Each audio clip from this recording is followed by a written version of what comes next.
U.S. employers added 390,000 jobs last month. That's according to the Bureau of Labor Statistics. The unemployment rate stayed at 3.6% for the third straight month. Joining us now for more on this is Daniel Zhao. He's a senior economist at Glassdoor. Good to see you, Daniel. So what's your take on the May jobs report figures? What are you thinking? The labor market is really healthy and is shrugging off fears of a downturn or even a potential recession. I know that's something that there's been a lot of concern over, and especially in the last month, but ultimately this is a really healthy jobs report and just goes on to show that the labor market is extremely tight right now. And so then how's it compare to where the labor market stood, say, last year?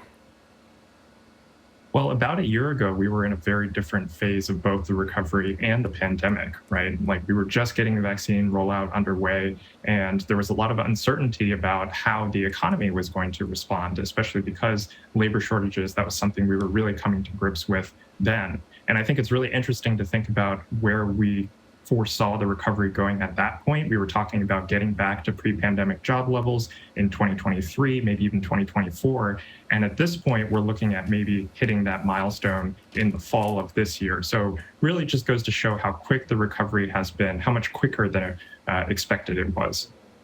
So JP Morgan Chase CEO Jamie Dimon was in the news this week for his very pessimistic outlook. Did. I mean, super pessimistic. He was like, we don't know when it's coming, but what did he say? Like, it's like a hurricane. He Called it a hurricane. What did you make of Jamie Dimon's remarks, and what is your take on whether or not we're actually heading into a recession?